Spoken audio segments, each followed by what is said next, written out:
KBS 한민족 방송 특집 다큐멘터리 북한 이탈 주민 심리치유 프로젝트 다시 날자 제2부 혼자가 아닌 나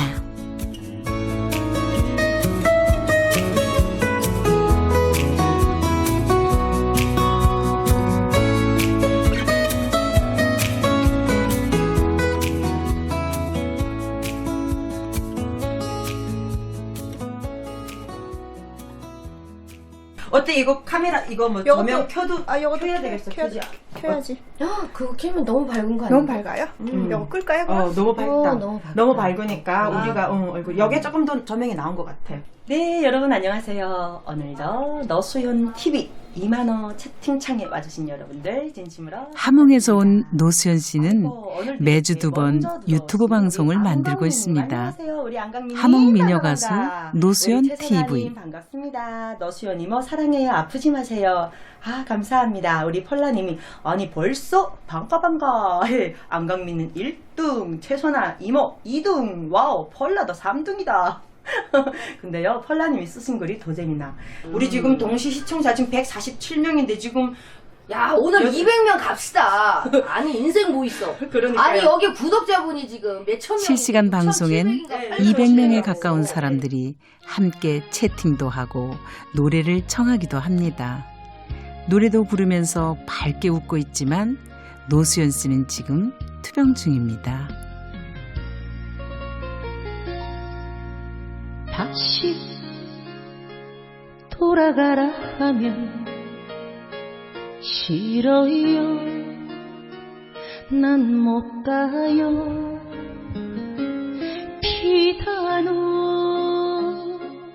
꽃길이라도 이제 다 제가 가수 데뷔 딱 1년 만에 이제 희귀 난치병이 온 거예요. 자가 면역 질환.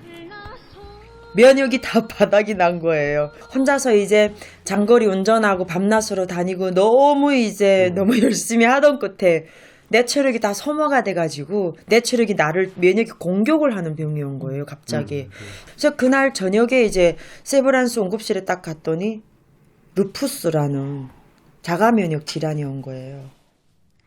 노수연 씨뿐만 아니라 북쪽을 떠나온 많은 여성들이 여전히 몸과 마음의 병으로 인해 남한살이를 버거워하고 있습니다. 사단법인 새롭고 하나 된 조국을 위한 모임의 상담사 강하옥 씨입니다. 불면증은 밤에 잠을 못 자는 거잖아요. 그러니까 하루 못 자고 이틀 못 자고 3일 못 자고 막 이렇게 되면 막 그 헛소리를 하고 한청이 막 들리고요. 그 다음에는 뭐냐면 악몽, 눈 왜 못 자는가 하면 눈 감으면 악몽이 시달린대요. 악몽이면 이제처럼 막 그 자기가 쫓기워. 막 쫓기워서 막 뒤에서 그 안전원들이 북한 경비대나 이런 사람들이 안전원들, 북한 안전원들이 여기로만 경찰이 딱 쫓아오는데 그 쫓춤을 당하면서 꿈속에서도 막 소리친데 소리도 안 나가고 그런 장면이 계속 반복되면서 그러니까 확 이게 꿈이었으면 좋겠다고 깨나면 꿈인데 온몸은 다 땀에 흠뻑 젖어 있어. 그러니까 다시 그 꿈을 꿀까봐 눈을 못 감는 거예요. 그녀들의 마음의 고통은 이미 하나원에서부터 쉽게 목격됩니다. 지난 2008년부터 하나원에서 5년 동안 그녀들을 지켜봐온 정신건강 전문가는 그녀들을 이렇게 기억하고 있습니다. 병원에 오는 분들은 좀 증상이 좀 다양하잖아요. 다양한 뭐 불면증 때문에 올 수도 있고 우울증 때문에 올 수도 있고 뭐 불안 때문에 올 수도 있고 근데 이분들은 대부분 다 어떤 불안이랑 우울이 좀 겹쳐 있고 뭐 심리적인 충격을 받고 다 그런 분들이잖아요. 그래서 이렇게 좀 어떤 중증도라고 해야 되나? 이런 것도 거의 좀 많이 비슷한 경우가 많이 있고 당연히 이제 오다가 굉장히 뭐 심리적인 어떤 외상이나 이런 걸 경험했으니까 우울이나 불안이 되게 높은 건 좀 당연하고요. 좀 특이하다고 해야 되나 이럴 수도 있는 건데 어떻게 보면 굉장히 북한 사회 자체가 많이 경계하고 그렇잖아요. 막 누가 이렇게 감시하고 그럴 수도 있고 그 다음에 탈북 과정 자체도 다른 사람을 이제 쉽게 믿지 못하잖아요. 예, 그러니까 이제 우리로 치면 편집증적인 상태? 그러니까 좀 경계하는 그런 모습 이런 것들이 뭐 조금은 있었죠. 탈북한 지 얼마 안 된 여성들이 가장 많이 찾는 곳은 병원입니다. 그녀들에게선 특별한 이상이 없어도 극심한 신체적 통증을 느끼는 이른바 신체화 증상이 두드러지게 나타난다고 합니다. 국립중앙의료원 이소희 과장의 말입니다. 뭔가 좀 애매한 신체 증상을 호소하는 분들이 많이 있습니다. 그러니까 심리적인 상태가 신체화되기 쉽다는 건데요. 그러니까 예를 들어서 진짜 병이 있어서 아픈 거 말고요. 그러니까 이분들이 불안하다, 우울하다는 표현보다는 애매한 신체 증상으로 표현을 많이 하시는 경우가 있는데 두통, 구역질, 뭐 이런 두근거림, 뭐 이런 걸 느끼셨을 때 그걸 굉장히 뭐 생생하고 세밀하게 표현을 하세요. 예를 들어서 뭐 머리가 아프다 그러시는 게 아니라 이제 머리가 이렇게 부풀어 오른다. 그리고 뭐 눈알이 이렇게 막 골이 빠개질 듯이 눈알이 막 튀어나올 듯이 아프고 가슴은 이제 할랑거린다. 그건 이제 거기 말투예요. 그 북한 말. 근데 보면은 이제 검사를 해서 정말 이제 이상이 나오는 경우도 있지만 더 많은 경우에는 그냥 불안하거나 우울한 상태가 이렇게 신체화돼서 나타나는 부분이 좀 있어서 예, 그런 걸 말씀을 드린 거고요. 이런 현상은 지난 11월 한민족 방송이 실시한 설문조사에서도 확인되고 있습니다. 10명 중 4명은 한 달에 한두 번 이상 갑자기 화가 나거나 우울하고 불안해지는 자신을 발견한다고 이야기합니다. 아주대학교 최순미 박사의 설명입니다.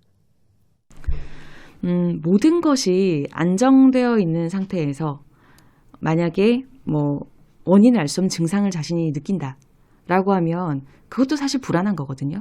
나에게 혹시 병이 있는 것은 아닐까? 나에게 무슨 문제가 있는 것은 아닐까? 그런데 이분들은 사실 디아스포라적인 측면으로 봤을 때나 아니면은 본인의 생애사적 경험으로 봤을 때나 충분히 불안정한 상태에 놓여 있어요. 그런데 이 불안정한 삶을 살아가는 과정 속에서 계속해서 알 수 없는 증상을 느낀다라고 하면 그 불안은 증폭될 수밖에 없죠.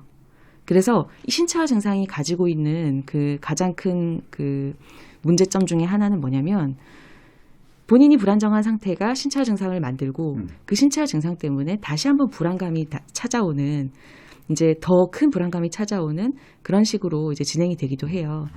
근데 그런 부분들이 이제 그 특히 북한에서 온 여성들의 삶을 정상화시키기에 쉽지 않은 그리고 정상적인 사회생활을 하기 어렵게 만드는 그런 요인 중에 하나입니다.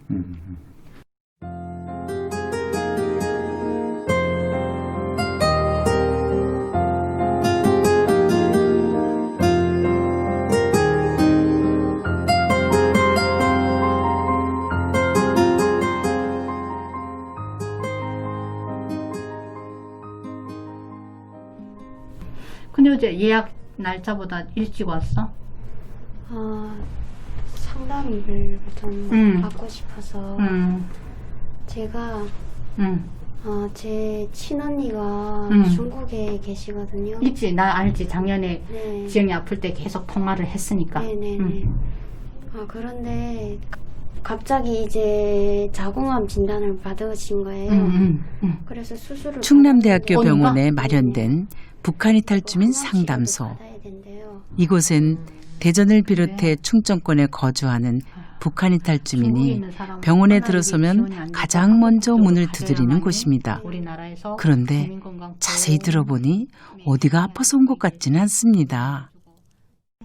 그래가지고 코로나만 정말 끝나면 내년이라도 뭐 내년 초이라도 이게 된다 하면 오는 건 아무 문제 없어요. 예, 교회 선호를 해도 오고 태국에 오면 태국 이민국에서 이런 진단을 갖고 심한 왔습니다. 우울증으로 2, 3일이 입원 보내서요, 치료까지 한국으로. 받았던 지영 씨의 고민은 다름 아닌 중국에 두고 온 언니였습니다. 탈북자의 신분으로 제대로 된 항암 치료는 어쩌면 불가능한지도 이제 2달 모릅니다. 지나서 항암이 들어가면 2달간에 끝나서 막 이렇게 너무 미안해. 어떡해. 아니에요. 저 그냥 이렇게 마음의 위로만 받아도 많이 낫죠. 이곳에서 9년째 상담을 하고 있는 서향란 씨는 지영 씨 같은 여성을 만날 때마다 이 일을 처음 했을 때 만났던 한 여성을 떠올리게 된다고 합니다. 저는 제일 충격적이었던 게 처음에 이 일을 해가지고 한 1년 정도 되었을 때 한 분이 딱 오셨어요. 오셨는데 보호자가 우선 없어가지고 폐암으로 돌아가셨어요. 장제비가 없어가지고 네. 어르신 통장에 한 60만 원 정도가 남아 있었어요. 통장을 이렇게 찍어봤더니 근데 거기에 저도 그때는 대한민국 이게 장례 문화를 모르다 보니까 입간이라는 걸 사실은 저는 뭔지를 몰랐어요. 그래서 입간을 하시면 150만 원이 추가가 되는 거예요. 69만 원에서. 그러니까 지금 형편이 안 되니까 그러면 그냥 입간을 안 하겠습니다. 예. 그래서 마지막에 갔을 때 보겠냐 해서 보겠다 해서 딱 열었는데 병원 입원복을 그냥 입으신 거예요. 그 다음에는 제가 너무 충격이어가지고 이렇게는 못 나간다. 나 이렇게는 못 보낸다. 그래서 이미 다 이렇게 구두 있고 이제 다시 뭐 쌀 수가 없다는 거예요. 입관을 못 한다는 거예요. 그럼 위에대라도 병원 옷이 안 보이게 위에다 덮어드린다고 다 덮어드리고 장갑을 위에다 놓고 이렇게 내보냈어요. 거기 지금도 제가 마음에 참 그 어르신을 보낸 게 마음에 지금도 저는 안 잊혀져요. 너무 미안한 마음이. 세조위는 국립의료원, 서울의료원, 충남대병원 그리고 부산백병원의 협조를 얻어 4곳의 병원에서 의료상담실을 운영하고 있습니다. 지난 2009년부터 충남대학병원이 세조위와 손을 잡고 북한 이탈 주민에 대한 의료 지원 체계를 마련하게 된 배경이기도 합니다. 충남대병원 공공보건의료사업팀 김설아 씨의 설명입니다. 12년도부터 저희 이제 공공보건의료 사업단에서 북한 이탈 분들이 넘어오셨을 때 건강검진을 지원을 해드리는 거죠. 그러면 이제 저게 좀 질병을 계속 발견을 해서 치료로 이어져서 조금 더 건강하게 빨리 정착할 수 있게끔 그런 내용들이 계속되다 보니까 그 체계가 필요하더라고요. 그래서 2018년 정도에 협약을 하나 더 하게 되는데 그때는 공공의료 지원 체계를 구축을 해서 조금 더 효율성 있고 세분화적으로 지원을 하자라는 내용이 정해지게 돼요. 그래서 조금 신속하고 질병 관련 상담도 좀 사회복지사나 이런 의료 사회복지사분들을 통해서 전문적으로 이루어질 수 있게끔 좀 교류를 통해서 발전하자 해서 내용이 조금 더 구체적으로 정해지게 되고 그게 이제 저희만 한다고 되는 게 아니니까 2020년도 그러니까 올해죠. 올해 충청남도에서 조금 7개 기관들끼리 더 모여서 기관을 확대해서 연계를 해보자 하는 그런 식으로 조금 발전이 되는 것 같아요.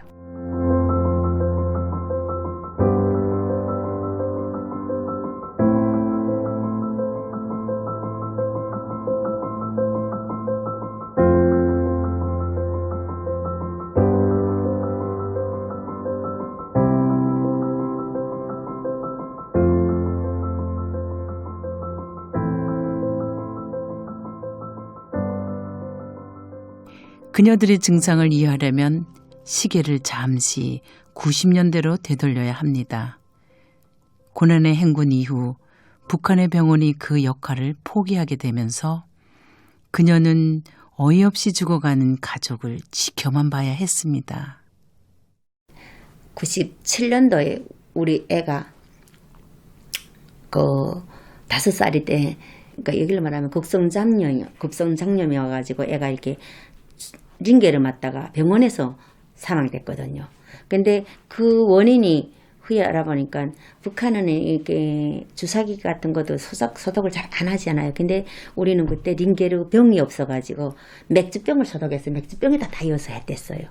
근데 저희는 모르지요. 근데 그 의사 선생들이 혹시 이게 소독하면서 혹시 이게가 그러니까 애가 진짜 링게를 맞다가서 그래서 애가 하늘나라 갔으니까. 그러니까 내가 거기서 너무 타격받았거든요.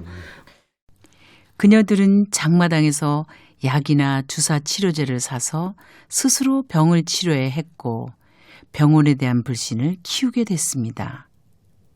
그러니까 집에는 북한에는 약국인데 약국에는 약이 없습니다. 다 개인 집에서 약을 파니까 거기서 혹시 돈이 생기면 감기약 진짜 비싸단 말입니다. 소화제는 쌀데없으니까 소다를 많이 먹는단 말이야. 가성소다 있으니까 그걸 이제 소화한다고 먹고. 그 다음에 중국에서 나는 전통편이라고 있습니다. 그 전통편 알라고 있잖아요. 이제 싸우면 열나고 뭐라고 그게 전 만병통치란 말이다. 설사 하면 그것 약을 막 태워서 있잖아요. 숟가락에다 놔서 태워서 그거 먹으면 설사 먹는단 말입니다. 병원에 가서 2시간 반 내려가야 된다. 그러니까 마을로. 병원에 가면 사람 죽습니다. 그 북한에 그런 말이 있습니다. 병 나면 죽어야 된다고. 남쪽 병원에서 주는 약은 일단 갖고 있어야 하는 필수품처럼 여겨지는 것도 결코 이상한 일이 아닙니다.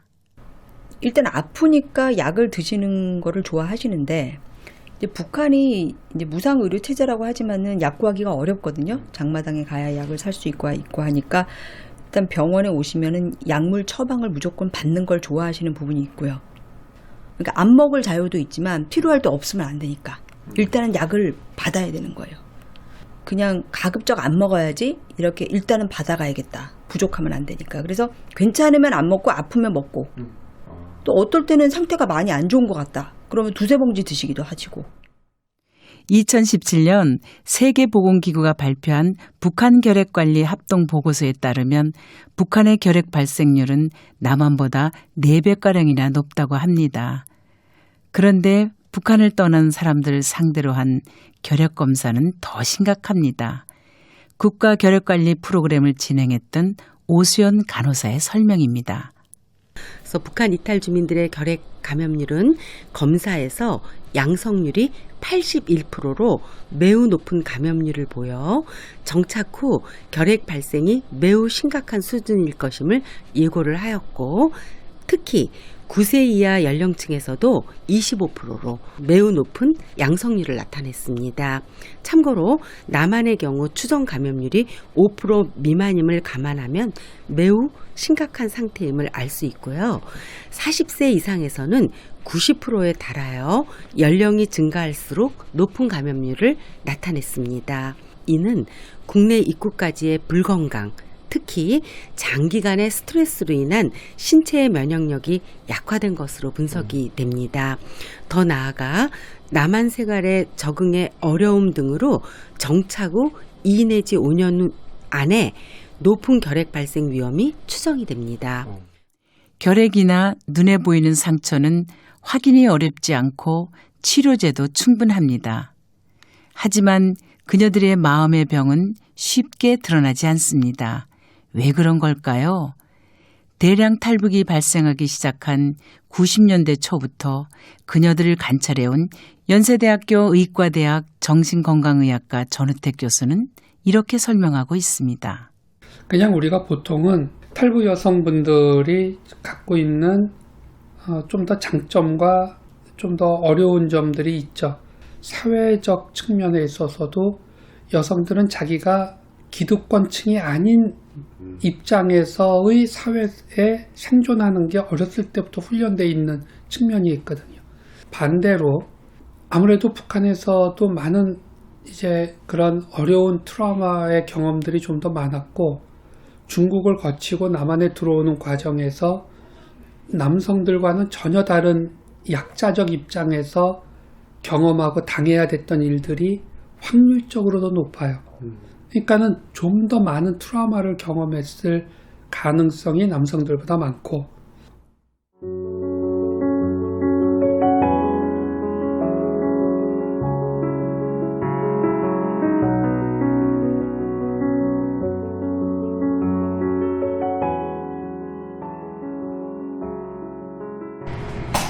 공기에다 털어가면 돼.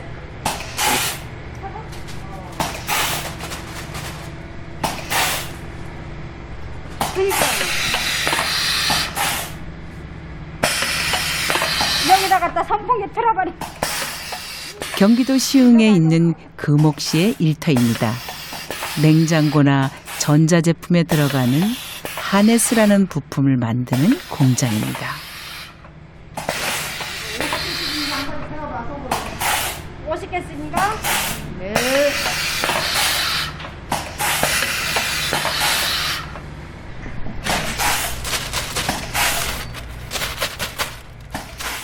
지금은 제가 없으면 안 될 만큼 그리고 회사에서도 네가 없으면은 어떻게 해? 만약 이제 주말에도 언니 나 오늘 이래서 내일은 못 나올 것 같은데 토요일이라 그러면 어떡하지? 네가 해놔야지 다음 작업이 되는데 이렇게 할 정도고 저도 이제 땡깡도 가끔 가다가 나보고 해요. 한번 나없이 해봐. 능숙한 작업뿐만 아니라 밖에서 일감을 따오기까지 할 정도로 사장님과 동료들의 신임을 한몸에 받고 있지만 지금의 일터가 그녀의 첫 직장은 아니었습니다. 근데 갈 적마다 다 북한 사람이라고 안 하겠다고 하더라고요. 그냥 탈북민이에요 하는가 동시에 채용 안 할게요. 이렇게 돼버리니까 혹시 내가 이거를 취직을 해야 되나? 이렇게 계속 뭐 인사만 하는 거와 동시에 이렇게 탈락될 바에는 내가 그냥 집에서 부업이라도 열심히 하는 게 낫지 않을까? 근데 또 부업을 하면 애들하고 사실은 부업이 아침에 애들 보내놓고 밤늦게까지 해야지만이 한 달에 뭐 7, 80 정도도 겨우 벌고 하면 내가 신랑 밥 차려줄 시간도 없고 애들이 어리다 보니까 계속 뭐 우유도 먹이고 막 해. 이런 게 다 계산이 되는 거예요. 북한 이탈 주민 여성 300명을 대상으로 직업에 대한 질문을 한 결과 무직이라고 응답한 여성은 전체의 40.3%로 가장 높은 비율을 보였다. 그 다음으로는 서비스 종사자가 34.7%, 그리고 단순 노무 종사자도 8.3%로 나타났다. 특히 별거인 상태의 여성의 절반 이상은 서비스 종사자로 조사되었다. 탈북 여성 10명 중 6명은 스스로 다른 사람만큼 일을 잘할 수 있다고 생각한다는 조사 결과와는 대조적이다. 전체 탈북자의 70% 이상이 여성인 점에 비춰볼 때 대부분의 여성이 양질의 일자리를 얻지 못하고 있다는 걸 알 수 있다. 살기 위해 떠나왔지만 그곳에서 그녀는 죽은 사람입니다. 하지만 여전히 그곳엔 그녀가 먹여 살려야 할 가족이 있습니다. 서울시 건강가정지원센터 권금상 센터장의 말입니다. 또한 안타까운 게 이들이 북한에 있는 원가족들, 이제 자기의 가족들에게 대부분 다 사망 신고 당했다고 연락을 받습니다. 보통 그래야 이제 불이익이 없으니까 사망 신고를 받았다는 거를 굉장히 이들은 자다가 깨서도 그게 이렇게 마음이 아프대요. 그러니까 실제로는 그럴 것 같아도 자기가 이제 완전히 그 사회에서 제적되고 그리고 가족들도 굉장히 덤덤하게 다시는 연락하지 말아라든가 이렇게 이야기를 하는데도 불구하고 이들은 그 북한에서의 가부장성, 그러니까 효녀야, 쟤는 착한 여자야, 쟤는 착한 처녀야, 뭐 이런 소리를 계속 듣는 거를 굉장히 자기 어떤 자랑으로 여겨서 이들이 지금 이렇게 어려운 상황에서 1년에 한 번씩 송금을 하잖아요. 그래서 그걸 왜 하세요? 선생님 힘든데 하고 이야기를 하면 그래도 내가 그쪽보다는 잘 먹고 있으니 이제 보낸다고 하는 거죠. 근데 그걸 어떻게 말립니까? 그리고 자기는 지지를 받지 못해도 자기는 가족의 어떤 실천을 하고 있는 거예요. 가족 실천을 하는 거예요. 어렵사리 취직은 했는데 이번엔 말투가 그녀를 또 한 번 주눅들게 합니다. 나희양 씨는 말을 안 하는 사람이라는 오해까지 받았다고 합니다. 조무사 일을 하는 거죠. 기본적인 거. 그걸 하는데 어떻게 하다 말을 했는데 환자분이 한마디 딱 물어보시는 게 뭐 연변 사람이세요? 이러더라고요. 바로. 그럼 며칠 만에 바로 입을 닫았죠. 아, 큰일 났다. 나왔는데 또 언어가 안 돼서 또 사람들 나보고 연변 사람 물어보네. 난 연변 사람 아닌데 왜 연변 사람이랑 물어보지 해서 더 이상 말을 안 했어요. 마스크 쓰고 다니고. 환자분이 또 그렇게 얘기를 하니까 좀 어려웠죠. 아, 말하지 말아야겠다. 말 한마디 할 때마다 나보고 연변 사람이 물어보지 않나, 중국 사람이 물어보질 않나. 자꾸 소심해지겠다, 그렇죠? 네, 엄청 소심해지죠. 우린 누군가 경상도나 전라도 사투리를 쓴다고 이상하게 보진 않습니다. 그런데 왜 북쪽 말투를 쓰는 사람은 외국인 대하듯 할까요? 다행히도 희양 씨가 다니는 지금 직장에선 모두의 따뜻한 환대 덕분에 말 잘하는 희양 씨로 돌아올 수 있었습니다. 춘천에 오니까 다 한국 사람이고 저만 북한 사람이고 하니까 좀 뭐랄까? 처음에는 나만 북한 사람이네 이렇게 쑥그리고 다녔는데 각 팀이 있잖아요. 팀에서도 엄청 좀 잘해주시더라고요. 뭐 이거 이렇게 하는데 가르쳐줄 때도 이건 이렇게 하는 거야 막 이러시고, 그리고 제가 북한 사람이라고 아니까 뭐랄까 못 알아들을까봐 막 써주기도 하고 팀원이 요거는 이렇게 하고 요거 알아들으려나? 이거는 영어인데 무슨 막 이런 식으로 얘기해 주시더라고. 거기서 좀 더 감동받고 북한 사람이라도 이렇게 한국 사람도 이렇게 좋은 사람들이 있구나. 계속 그러다 보니까 친하고, 그리고 언어에 좀 더 발전되고, 병원에서 일할 때보다 회사 다니면서 한국어를 더 많이 배운 것 같아요. 대한민국의 관문 인천공항엔 환영합니다라는 인사말이 여러 나라 말로 쓰여 있죠. 하지만 북녘에서 온 그녀에게 우린 어떤 인사말을 건네고 있나요?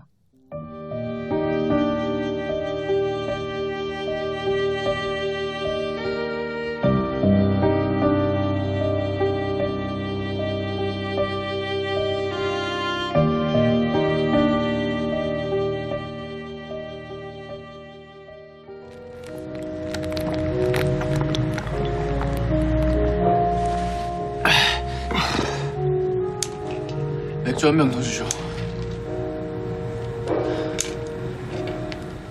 맥주 더 달라고!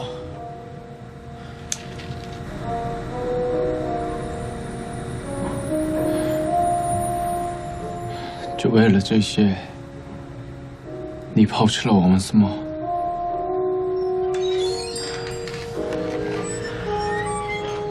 我问你，就为了这些，你抛弃了我们的吗？ 중국에서 낳은 아들 첸첸은 엄마를 찾아 한국에 옵니다. 하지만 허름한 술집에서 일하는 모습을 보고 울부짖습니다. 이런 일 하라고 우릴 버렸냐고. 2018년에 개봉한 영화 뷰티풀 데이지의 한 장면입니다. 낯설어 보이는 이 모자의 상봉 장면은 결코 그녀들에게 낯설진 않습니다. 세상에 걱정할 일이 없었다고 생각을 했는데, 처음에 아들이 왔을 때 북한에서 엄마 없이 그 고생을 했던 이야기를 할 때 너무 마음이 아프더라고요. 근데 그까지도 마음이 엄마니까 부모니까 아프지. 그건 당연한 건데, 문제는 저희 아들이 어느 날 갑자기 이제 딱 술을 한 잔 먹고 들어더니 이제 엄마 날 왜 버리고 갔어요? 이러는 거예요. 그래서 그 말을 갑자기 들었을 때 충격받았어요, 저는. 걔가 그렇게 생각하고 있는 줄 몰랐거든요. 내가 이미 전에 그렇게 생각하고 있으리라고 생각을 해고서 그런 말을 들었으면 괜찮았을 건데, 갑자기 그런 말을 들으니까 너무 이제 충격받아서 깜짝 놀래가지고, 아들로 지금 엄마가 너를 버리고 갔다고 생각을 하니? 내가 그랬지 않까. 엄마 날 버리고 간 거잖아. 엄마 왜 날 버리고 갔어요? 박진희 씨는 먼저 북녘 고향을 떠난 18살 된 딸이 중국에서 두 아이의 엄마가 될 줄은 꿈에도 몰랐습니다. 그러니까 우리 딸 같은 경우도 18살에 팔려서 18살에 첫 알을 낳았거든요. 여자들은 무슨 15살든 16살든 팔아먹으니까 뭐 원치 않던 원하던 생기니까 어찌겠어요. 또 중국 사람들은 이 자식이라면 엄청 그래요. 근데 계속 들어오라는 게지. 가는 엄마 보고 싶다고, 엄마 오라, 엄마 울면서 자꾸 그래요. 그래서 내가 아야 전화 연락도 하지 말라 이렇게 하죠. 그래. 지금은 서로 힘들어요. 자기도 여기 와서 지금 막 살기 힘든데 막 정착 못하고 이러는데 꼭 아꼬지 데려오면 둘 다 죽는 길이에요. 그녀들은 흔히 다문화 가정에 그녀들과 비교되곤 합니다. 하지만 이 땅에 온 목적이 판이하게 다르다고 이야기합니다. 다문화하고 북한 이탈 주민들하고의 큰 차이는 뭐냐 하면, 다문화의 경우는 가정을 꾸리러 오는 사람이다. 가족을 만들기 위해서 오는 사람이고요. 이 사람들은 해체하면서 오는 사람들이에요. 그러니까 비자발적인 결혼을 하는 것뿐이고요. 한국에 오면서 가족이 재구성되는 거는 이혼조차 필요 없는 이별을 하는 경우들입니다. 그렇죠. 자녀를 데리고 오거나 혹은 남편도 안 데리고 오는 게 현실이니까. 하지만 가족관계는 계속 연결이 돼 있고요. 그래서 그 아주 근본적인 차이가 있습니다. 가족을 만들면서 오느냐, 가족을 해체하면서 오느냐.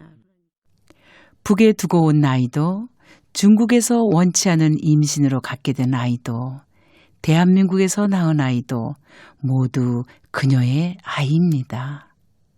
성균관대학교 조수연 교수가 꺼내보인 그녀의 진심입니다.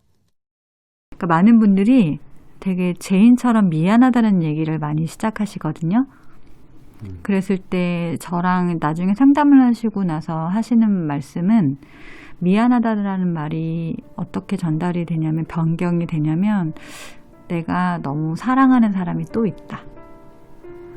그러니까 당신에게 미안함이 중요한 게 아니라 나에게는 우리 내 자녀가 누가 있으면 그 자녀 우리 참 소중하고 예쁘죠. 그런데 당신과 함께하지 않은 인생 안에 나에게 그런 아이가 있다. 그런데 그걸 처음부터 말할 용기가 나한테 없었다.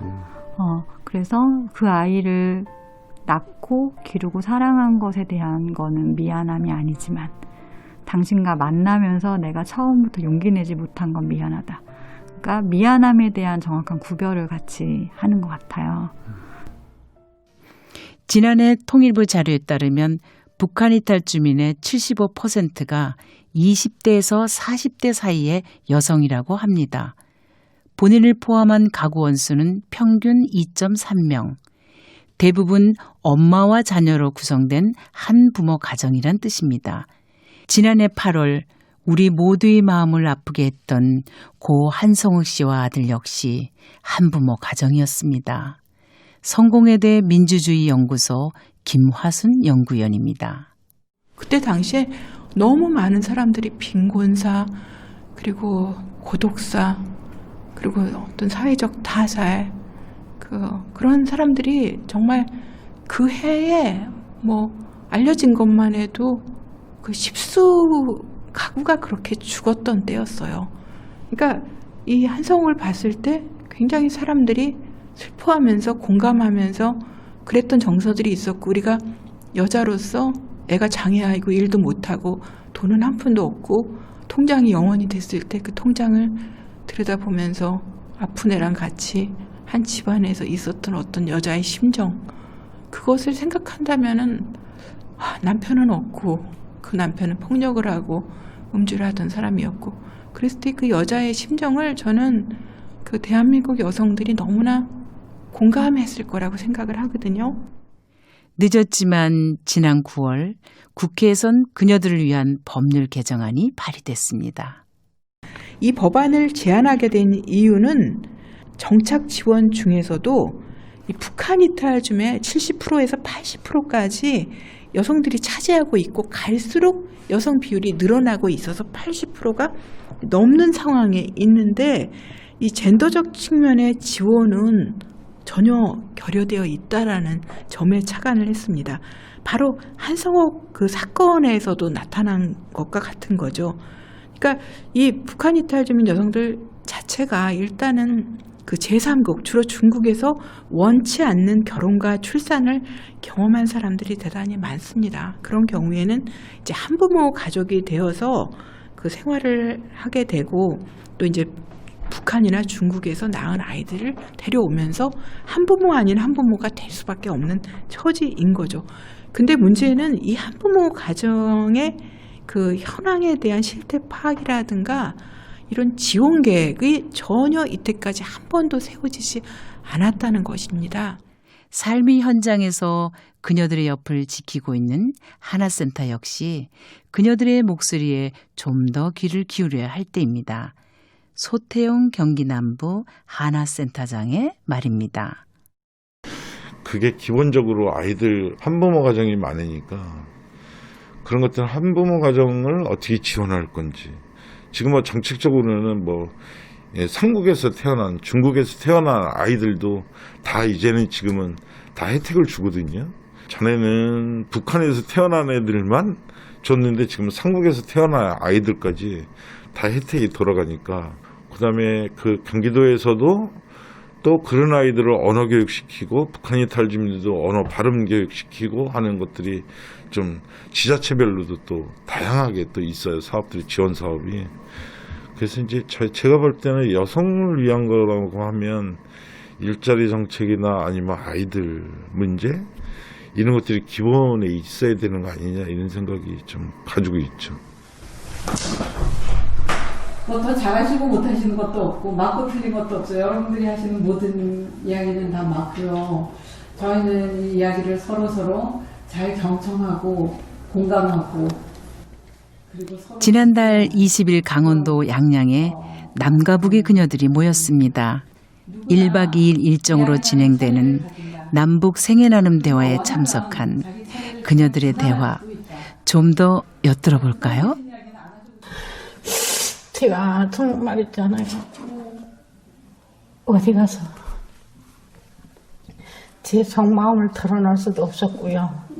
정말 이렇게 말하면 우리 이북 사람들은요, 저게 모조리 아닌가 이렇게 할 수도 있었죠. 그러니까 너만 그런 걱정했겠고 우리도 같다 이런, 그렇잖아요. 그러니까 항상 감사합니다. 네, 제가 또 이따가 얘기 나눌게요. 네. 너무 좋았어요. 네, 아유 죄송합니다.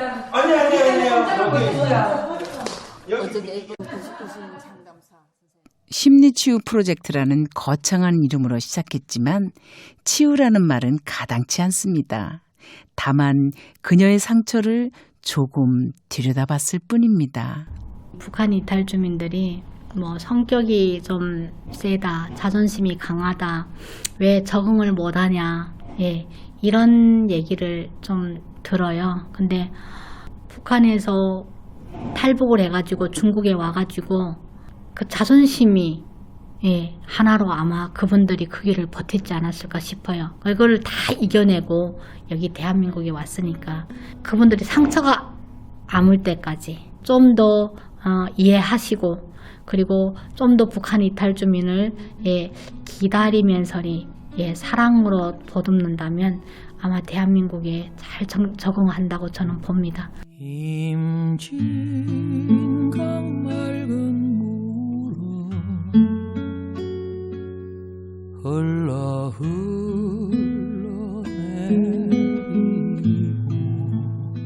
그녀의 남한살이가 항상 꽃길일 수만은 없겠지만 그래도 손잡아주는 누군가가 있다면 그 길이 조금은 괜찮지 않을까요?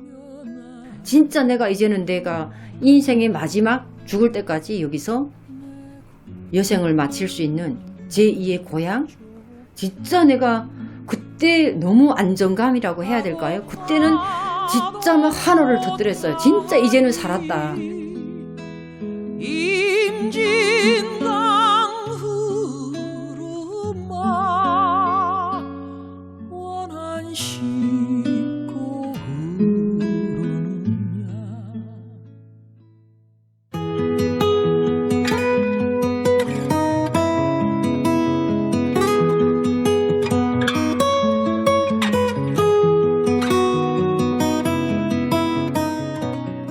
KBS 한민족방송 특집 다큐멘터리 북한 이탈 주민 심리치유 프로젝트 다시 날자 제2부 혼자가 아닌 나 기획 신원섭 연출 황현선 음악 엄은영 구성 손정화 그리고 저는 신민여였습니다. 도움을 주신 많은 분들께 깊은 감사를 드립니다.